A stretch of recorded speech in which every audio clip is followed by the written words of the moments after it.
యాద్రుల్లా అందరు మంచిగున్నారా? మీకోసం లచ్చక ముచ్చట్లల్లా మంచి మంచి ముచ్చటకొచ్చిన. మరి ఆలస్యం చేయకుండా షూరు చేసేద్దాం లచ్చక ముచ్చట్లు.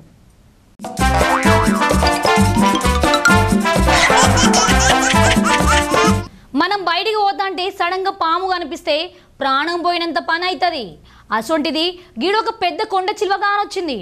చూస్తే నోరెల పెడతారు కావచ్చు. చూడురు మరి.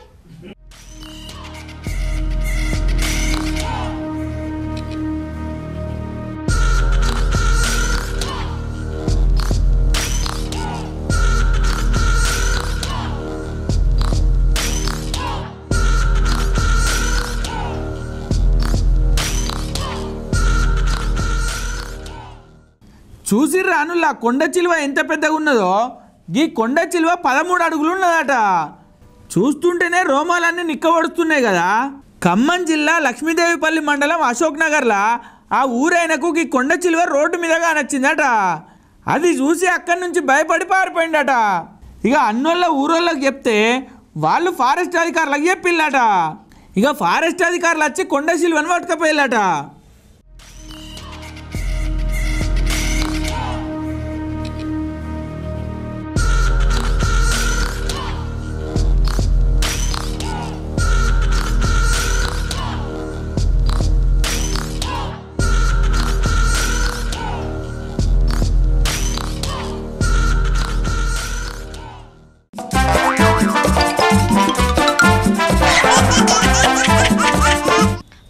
ఆగస్టు జనవరి 26 నాడు జెండా పండుగను చేసుకుంటాం. గట్లని గాంధీ జయంతి అక్టోబర్ 2వ తారీఖు జరుపుకుంటాం. ఇగో గిట్లా గొప్ప గొప్ప వాళ్ళ పండుగను మనం జరుపుకుంటాం. ఓ లచ్చక్క గది మాకు తెలిసిన ముచ్చటనే కానీ వేరే ముచ్చట చెప్పంటారా? ఇగో గిడున్న గీ అక్కల సుత ఒక పండుగ జరుపుకుంటున్నారట. మీరు కూడా చూడరు మరి.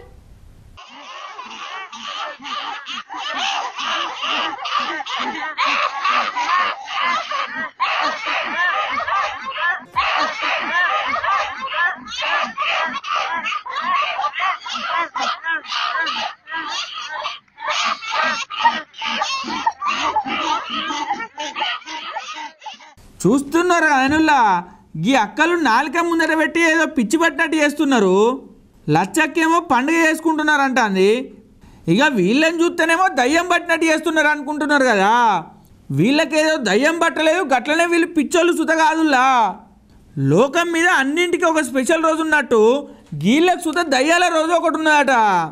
గందుకే ఆ రోజు దయ్యం లెక్క అరిస్తే దయ్యాలు వీళ్ళ దగ్గరికి రావంట. గందుకే అక్కడ ఉన్న వాళ్ళందరూ ఒక తాన పోగాయి ఒకట్లా దయ్యం లెక్క అరిసే పనిని ముందట పెట్టుకున్నారు. ఇక ఇది ఎక్కడ జరిగిందో తెలియదు కానీ సోషల్ మీడియాలకు ఇప్పుడు మస్తు వైరల్ అవుతున్నది. ఇక ఇది చూసిన వాళ్ళంతా నవ్వుకుంటా కామెంట్లు పెడతారు.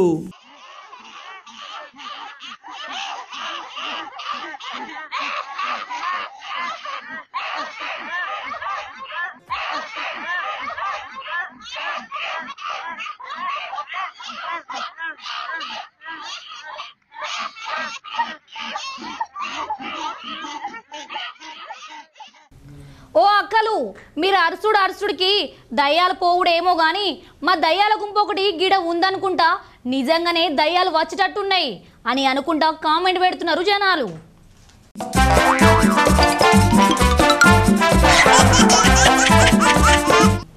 దేశానికి రైతు వెన్నెముక అంటారు. చాలా మంది రైతులు కౌలు తీసుకొని మరి ఎంతో కష్టపడి పంట పండిస్తే ఆ కష్టానికి తగ్గ ప్రతిఫలం ఎన్నడూ రాదు. కానీ ఎప్పుడో ఒకసారి దానికి తగ్గ ప్రతిఫలం వస్తే ఆ రైతు సంతోషం అంత ఇంత కాదుల్లా. ఇప్పుడుగా ముచ్చట ఎందుకంటారా? ఏయో ఎందుకు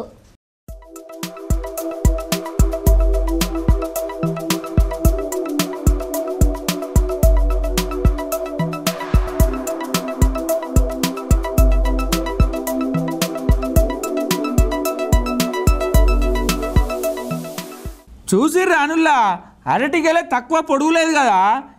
ఏదో 3 ఫీట్లో 4 ఫీట్లో కాదు, ఏకంగా 7.5 ఫీట్ల పొడుగు పెరిగింది అరటిగెల. ఇక మామూలుగానైతే ఒక్కొక్క గెలకు 300 కాయలు కాస్తాయట కానీ దీనికి మాత్రం 2000 కాయల దాకా కాసింది. తూర్పుగోదావరి జిల్లా కోరుకొండ మండలం మధురపూడి దగ్గరలో ఉన్న సుందరస్వామి ఆశ్రమంలోకి అరటి చెట్టుకు గింత పెద్ద అరటిగెల కాసే వరకు చుట్టుముట్టున్న వాళ్ళందరూ వచ్చి చూస్తున్నారంట. గీ అరటి మొలకలను మైసూర్లో ఉన్న బడంగిరి దగ్గర నుంచి తీసుకొచ్చిల్లట. ఇక ఇట్లా బగ్గ కాయలు కాస్తాయనే ఉద్దేశంతోనే అక్కడి నుంచి తీసుకొచ్చి నాటినామనంటాళ్ళు. కానీ ఈ కాయలు అమ్మడానికో మనుషులు తినడానికో కాదంట, అంతా పక్షులు కోతుల కోసం మూగజీవాల కోసం అట నుల్లా.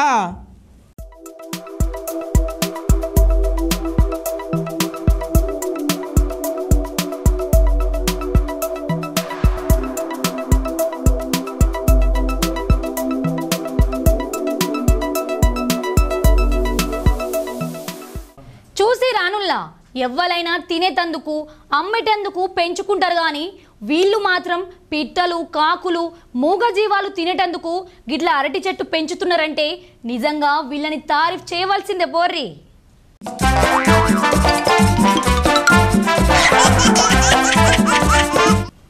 మనకు పానం మంచిగా లేకుంటే ఆర్ఎంపీ డాక్టర్ దానికో లేకపోతే దవాఖానకి పోతాం. అవునుల్లా నాకు ఒక డౌటు, దవాఖానకు మనుషులే పోతారా, జంతువులు మూగజీవాలు గిట్లా పోరా? ఓ లచ్చక్క అంత పిసపిస మాట్లాడుతున్నావు, జంతువులు మూగజీవాలు ఎక్కనైనా దవాఖానకు పోతాయా అని అంటారా? అరే నిజముల్లా నమ్ముతలేరు కదా, గిడ చూడురు మరి మీరే.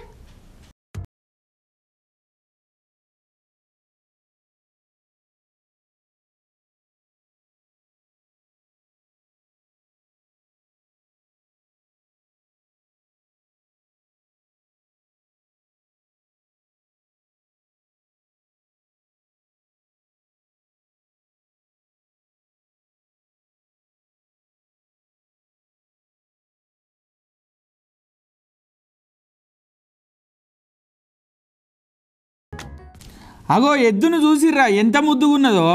బయట బోటు చూడలేదా? ఇది పశువుల దవాఖాన కాదు, మనుషుల దవాఖాన. నడువు అని ఇట్లా ఆ దవాఖానలు ఉన్న వాళ్ళంతా ఎల్లగొట్టినా సుత నన్ను ఆపుతారా? నేను ఆగనే అన్నట్టే పోతున్నది కదా లోపలికి. మధ్యప్రదేశ్ రాష్ట్రం సాధనాథ్ జిల్లాలో ఉన్న సర్కార్ దవాఖానకు వచ్చింది ఎద్దు. మరి పాపం ఏదైనా దెబ్బ తాకిందో లేకపోతే ఏమో కానీ దవాఖానలో చాలాసేపే రౌండ్లు కొట్టింది. ఇక దవాఖానలో ఎద్దును చూసేసరికి అక్కడ ఉన్న పేషెంట్లకు హార్ట్ అటాక్ వచ్చినంత పనైందట. అట ఇంకా దవాఖానలు ఉన్నోళ్ళు కట్టె తీసుకొని మెల్లగా ఎట్లనో అట్లా వెళ్ళగొట్టిండ్రు. కానీ ఈ వీడియో మాత్రం సోషల్ మీడియాలో మస్తుగానం వైరల్ అయ్యే వరకు ఒక్కొక్కరు తీరు కామెంట్లు పెడుతున్నారు. ఇన్నొద్దులు దవాఖానలకు ఎలుకలు పందుకొక్కులు పాములే వచ్చేటివి కానీ ఇప్పుడు డైరెక్ట్ ఐసీయూలకు ఎద్దులే వస్తున్నాయి అనుకుంటా కామెంట్లు పెట్టిళ్ళు.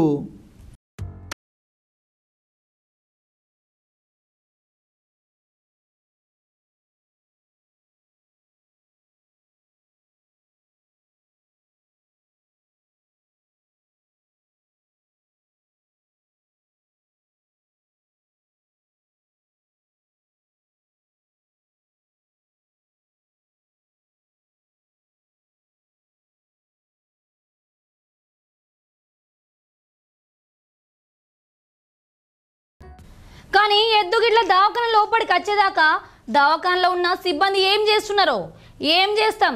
సర్కార్ దవాఖాన అంటేనే నిర్లక్ష్యానికి నిలువెత్తు రూపం. మరి గిట్లా దవాఖానలో ఎద్దు వచ్చుట్లా ఇచ్చేంత్రం ఏమున్నది చెప్పుర్రి. ఇంకా నయ్యం లోపలికి వచ్చిన ఎద్దు ఎవ్వల్ని పొడవలేదు, ఎవ్వల్ని ఏమనలేదు. అదే 10,000 పోర్రి.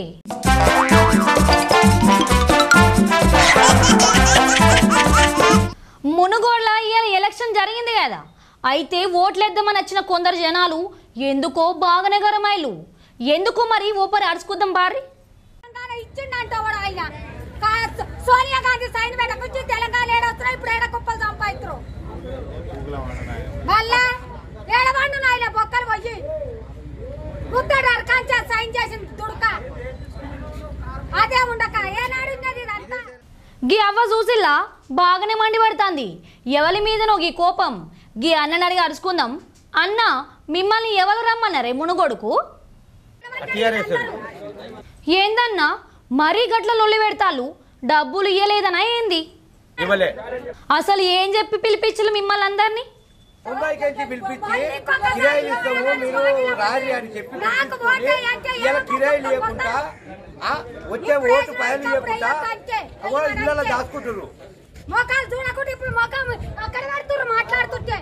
ఓ అవ్వ జర ఆగు రాదు.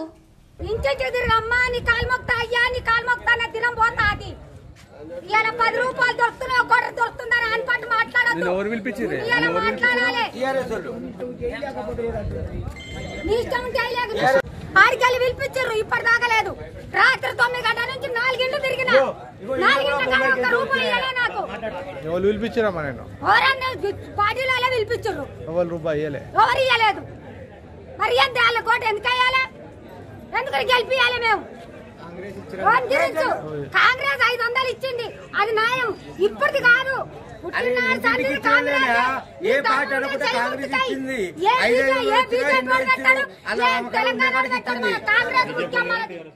చూసలే కదా గిడ జనాలు ఎట్లా లోలి చేసిల్లో. లీడర్లు ఎవరితోనన్నా పెట్టుకోవాలి, జనాలతోని పెట్టుకుంటే ఆగమయ్యేది మీరే.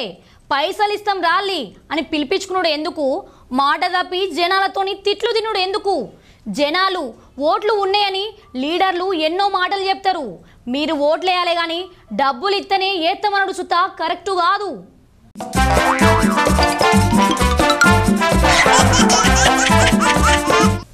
బీజేపీ లీడర్ల మీద కేసీఆర్ సార్ దాడులు చేయించిన సుత బెదిరిపోలే అంటాడు బీజేపీ రాష్ట్ర అధ్యక్షుడు బండి సంజయ్ అన్న. టీఆర్ఎస్ వాళ్ళు ఓడిపోతారనే విషయం వాళ్ళకు సుత ఎరికే అంటాడు అన్న. ఇంకా బాగానే చెప్తాడు ఇందం అన్న. షురు అయ్యే మంత్రులు ఎమ్మెల్యేలు స్వయంగా ఉండి దాడులు చేయించడం అయినప్పుడు ఎక్కడ కూడా భారతీయ జనతా పార్టీ కార్యకర్తలు ఎక్కడ కూడా సహనం కోల్పోలే. ఇదే టీఆర్ఎస్ పార్టీ మీద ప్రజలు పూర్తి వ్యతిరేకత ఉన్నారు. టీఆర్ఎస్ పార్టీ ఎట్టి బస్సులో ఓడిపోతుందని చెప్పి వాళ్ళకి తెలుసు, వాళ్ళ కార్యకర్తలు తెలుసు, వాళ్ళకి నాయకులు తెలుసు. కాబట్టి ఓడిపోతున్నాం కాబట్టి డిప్రెషన్లో ఉన్నటువంటి రాష్ట్ర ముఖ్యమంత్రి ఆఫీసులో ప్రగతి భవన్లో కూర్చొని ప్రతిరోజు పోలీస్ అధికారులకు ఆదేశాలు ఇవ్వడము, ఎన్నికల కమిషన్ తీసుకురావడము, చివరకు నిన్న మీడియా మేనేజ్మెంట్ మీద ఒత్తిడి తీసుకొచ్చాడు. హాగో కేసీఆర్ సార్ మీడియా మీద సుత ఒత్తిడి తెచ్చిండ, గదెట్లనో చెప్పన్నా.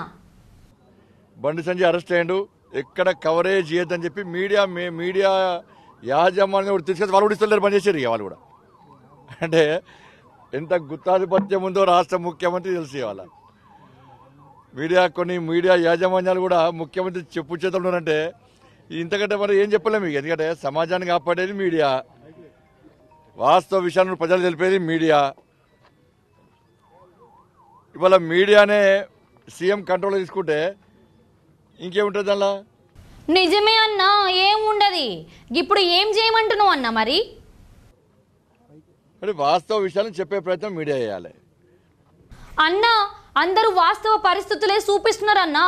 కేసీఆర్ సార్ చెప్పిన మాట ఈయన వాళ్ళు మనకు ఎరకలేదు కానీ ఇంకా చెప్పన్నా. ఒక ముఖ్యమంత్రి స్వయంగా ఎన్నికల నిబంధన తుంగలోకి ముఖ్యమంత్రి రౌడీజం చేయండి, గుండాయిజం అని చెప్పి వాళ్ళ నాయకులను రోడ్డు మీకు ఇష్టపడితే వాళ్ళు వచ్చి ప్రజలను గడుస్తుంటే, కార్యకర్తలను గడుస్తుంటే అడ్డుకోవాల్సిన బాధ్యత భారతీయ జనతా పార్టీ మీద ఉంది. అయినప్పుడు కూడా ప్రజాస్వామ్యంగా ఉన్నాం మేము. ఓటుకు 10,000 రూపాయలు నేను రాత్రి పంచేది. ఒక్క ఓటుకు 10 నుంచి 15,000 రూపాయలు నిన్న రాత్రి మంత్రులు ఎమ్మెల్యేలు స్వయంగా ఉండి ప్రతి ఓటుకు 10 నుంచి 15,000 రూపాయలు నిన్న పంచేది. నిన్న మరి మునుగోడ్ల గింత జరుగుతా అంటే ఎలక్షన్ కమిషన్ ఏం చెత్తలేదా అన్న?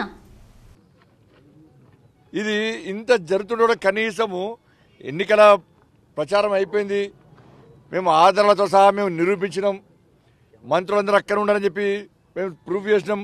వీడియోలు బయటకు వచ్చినాయి, కొన్ని మీడియాలు బయటకు వచ్చినాయి, కొన్ని మీడియా సంస్థలు కొన్ని ఛానల్ తీసుకొచ్చినాయి బయటికి. నిన్న సాయంత్రం కూడా అక్కడ టీఆర్ఎస్ పార్టీకి సంబంధించిన మంత్రుల వెహికల్స్ ఉంటే మా కార్యకర్తలు పోలీసులకు సమాచారం ఇస్తే ఇలా వాళ్ళని అరెస్ట్ చేయాల్సిన పోలీసులు భారతీయ జనతా పార్టీ కార్యకర్తల మీద విచక్షణారహితంగా లాఠీచార్జ్ చేయడం, గొడ్లను కొట్టారు. మేము పోలీసులకు ఇన్ఫర్మేషన్ ఇస్తే ఫలానా ఇంట్లో మంత్రులు ఉన్నారు, ఫలానా ఇంట్లో ఎమ్మెల్యే ఉన్నారు, మేము ఇన్ఫర్మేషన్ ఇస్తే పోలీస్ అధికారులు వెంటనే వాళ్ళకి మెసేజ్ ఇవ్వడము, వాళ్ళని పక్కింట్లో దాచిపెట్టడము, దొంగ లెక్క గోడలు దుంకి పక్కింట్లో దుంకడము, బాత్రూంలో తలపెట్టడము. ఇదా ఎన్నికల నిర్వహణ అనేది? ఎన్నికల కమిషన్కు మొన్న అయిపోయిన కమిషనర్కు పోలీస్ అధికారులు విజ్ఞప్తి చేసిన సాయంత్రం వరకు చూసినాం. చివరకు మా అభ్యర్థి రాజగోపాల్ రెడ్డి గారు కూడా పోయి ఆర్ఓ ఆఫీసర్ ధర్నా చేసే పరిస్థితి వచ్చింది. మా అభ్యర్థి ఫోన్ చేస్తే ఎన్నికల అధికారులు ఫోన్లు ఎత్తారు, పోలీస్ అధికారులు ఫోన్లు ఎత్తారు. ఏ స్పష్టమైన దీని ద్వారా మీకు మాకు సంబంధం లేదు, మేము టీఆర్ఎస్ పార్టీని గెలిపించాలనుకున్నాం. ఇలా గెలిపిస్తారా మీరు? దుబ్బాకలో ఏం జరిగింది? హుజరాబాద్లో ఏం జరిగింది? హైదరాబాద్ జిహెచ్ఎంసీలో మంత్రులను కూడా ఉరికిచ్చారు రోడ్ల మీద భారతీయ జనతా పార్టీ కార్యకర్తలు. కాబట్టి ఎన్నికలు ప్రశాంతంగా జరపాలి. అన్న సీఎం సార్ గురించి మాట్లాడు మర్చిపోయినావా అన్న? కానీ రాష్ట్ర ముఖ్యమంత్రి వాళ్ళ మంత్రులను అధికార యంత్రాంగాన్ని అడ్డుపెట్టుకొని వాళ్ళ డబ్బుల ద్వారా గెలిచే ప్రయత్నం చేసిండు, దాదాగిరి ద్వారా గెలిచే ప్రయత్నం చేసిండు. మరి జనాలు మీ సైడే ఉన్నారంటవా అన్న? కానీ ప్రజల మీద నమ్మకం విశ్వాసం ఉంది. వాళ్ళు ప్రజాస్వామ్యబద్ధంగా ఓటును వినియోగించుకుంటారు. ఓటును అమ్ముకునే స్థితిలో మునుగోడు ప్రజలు లేరు. రేపు తల ఎత్తుకొని తిరగాలి మేము మునుగోడు ప్రజలని చెప్పి మునుగోడు ప్రజలు భావిస్తున్నారు. టీఆర్ఎస్ పార్టీ మభ్యపెట్టి మోసం చేసే ప్రయత్నం చేస్తుందని చెప్పి వాళ్ళు అవమానాలకు గురవుతారు. కాబట్టి నిన్న మేము అక్కడి నుంచి మా కార్యకర్తలను కాపాడుకోవాలని చెప్పి ఆలోచనతో అక్కడ మంత్రులను పంపేయండి, ఎమ్మెల్యేలను పంపేయండి, మా కార్యకర్తలను కాపాడుకుంటామని చెప్పి మేము బయలుదేరి వస్తే అనేక ప్రాంతాలు అడ్డుకొని చివరికి ప్రాంతంలో అరెస్ట్ చేసి మేము ఇక్కడ పోలీసు అధికారులు రిక్వెస్ట్ చేసినాం. ఏమని రిక్వెస్ట్ చేసిల్లన్న పోలీసు వాళ్ళని?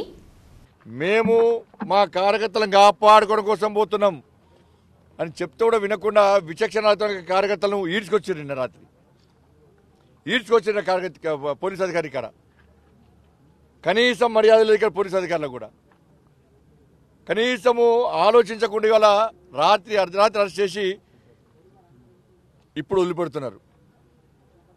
ఈ చట్టము పోలీస్ స్టేషన్లు పోలీస్ అధికారులు చట్టము ఇవాళ ఆశ్చర్యం అనిపిస్తుంది. ఇవాళ మీడియా ముఖ్యమంత్రి చేతిలో ఉన్నది, పోలీస్ ముఖ్యమంత్రి చేతిలో ఉన్నారు, ఎన్నికల కమిషన్ ముఖ్యమంత్రి చేతిలో ఉన్నారు. ఇక ప్రజలు ఎట్లా బతకాలి? కష్టాలు ఉన్నటువంటి ఆపలు ఉన్నటువంటి బాధితులు ఏ విధంగా బతకాలి? పేదోళ్ళ పరిస్థితి ఏంది? సామాన్య ప్రజల పరిస్థితి ఏంది? ముఖ్యమంత్రి తానే తందానా అంటే ముఖ్యమంత్రి సై అంటే సై అంతే, ఏం లేదు. సామాన్య ప్రజలు రక్షణ లేకుండా పోయింది. పోలీస్ వ్యవస్థ ప్రజల నమ్మకం లేకుండా పోయింది. ఎన్నికల కమిషన్ మీద ప్రజలకు నమ్మకం లేకుండా పోయింది. డబ్బుల ద్వారా అధికారం చెలాయించాలని ప్రయత్నిస్తున్నారు, డబ్బుల ద్వారా గెలవాలని ప్రయత్నిస్తున్నారు. కాబట్టి ఇటువంటి పరిస్థితి మంచిది కాదు. ఎన్నికల కమిషన్ నిజాయితీగా నిబద్ధత వివరించాల్సిన అవసరం ఉంది. కాబట్టి ఇప్పటికైనా ప్రజలు ఆలోచించాలి. ఈ మూర్ఖత్వపు ఈ నయా రజాకర్ల పాలన, నియంతృత్వ పాలన, ఈ కుటుంబ పాలన, ఈ రాక్షస పాలన అంతమొందించాలంటే ఎట్టి బస్లో ఈ రాష్ట్ర ముఖ్యమంత్రికి టీఆర్ఎస్ పార్టీ గుణపాఠం చెప్పాల్సిన అవసరం ఉంది. ఇన్నారు కదా బండి సంజయ్ అన్న ఏమన్నాడు? సీఎం కేసీఆర్ సారు దాడులు చేపించి పైసలు పంచి గెలుద్దాం అనుకుంటాడు, కానీ జనాలు బీజేపీ సైడే ఉన్నారు అంటాడు. చూడాలే మునుగోడు జనాల తీర్పు ఎట్లుంటుందో.